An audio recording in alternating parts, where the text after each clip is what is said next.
دیمەنەکان گوزارش لە بەرزی پلەکانی گەرما و بە هیلاکچوونی قوتابیانی قوتابخانەی ئامودای بنەڕەتی دەکەن لە کەمپی باریکەی سەر بە ناحەی عەربەت کە بەهۆی نەبوونی کارەبا مامۆستا و قوتابیان هاواری ناڕەزایەتیان لێبەرز بووەتەوە.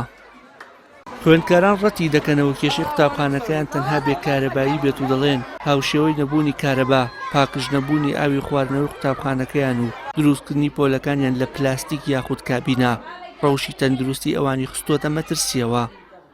کارەبا هیچ نییە، لە سەعات 2 دێت و مۆلد هەیە، مۆلد هیچ ئیش ناکەی.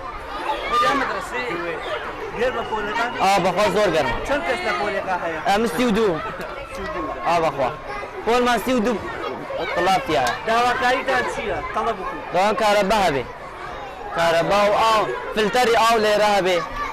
وەڵام من خوازم نەقلی سەفی بکەم، بەس نییە بەژن نییە کارە زۆر گەرمە لە سەفی ناخۆشە وەڵا. بەڕێوەبەری قوتابخانەی ئامودا مەترسیەکی گەورەتر ئاشکرا دەکات و دەڵێت بەهۆی قەڵاچۆنەکردنی قوتابخانەکە لە مێرو یاخود زیندەوەری زیان بەخش دوو پشک لە قوتابخانەکەدا بڵاو بۆتەوە و بەم هۆیەوە مەترسی جدی لەسەر ژیانی قوتابیان و بەتایبەت قوتابیانی پۆلەکانی 1 و 2 3 بنەڕەتی دروست بووە. والله ئەو نقطە کە دیژ هەیە نهال مەدرسێ گەلک توپشک مەدیتن توپشک ئەو بە عەرەبیت بژنە عەقرب يعني گەلک مناڵ ئەی پولەی 2 پولەی 3 توپشک دیتنە ئەو توپشک خەتەرن ئەوە لازم چارەسەرێک ببێ چارەسەر هەکە چارەسەر نەبێ یەک قوتابی توپشک بدێ ئەوە بێ حالاتی وەفاتی شێ بێ لازم ئەوژی چارەسەر ببێ. بەڕێوەبەری کەمپی باریکەش دەنگی خۆی دەخاتە پاڵ قوتابیان و مامۆستایانی قوتابخانەکانی کەمپەکە و داواکارە حکومەت ئەگەر بۆ ئەم ساڵیش نەبێت بۆ ساڵی ئایندە قوتابخانەی زیاتر لە کەمپەکە دروست بکات چونکە وەک خۆی ئاماژێ بۆ دەکات پەنابەران ئامادە نین بگەڕێنە وڵاتی خۆیان.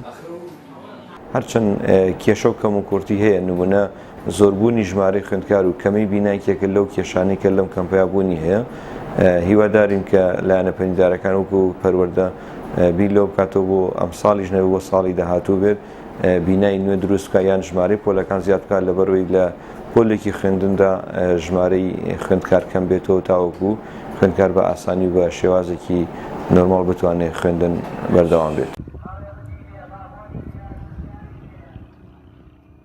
کەمپی باریکە لە ساڵی 2014 بۆ پەنابەرانی ڕۆژئاوای کوردستان دروست کراوە و 10,000 کەس کە دابەش بوون بەسەر 2300 خێزاندا جێکراونەتەوە.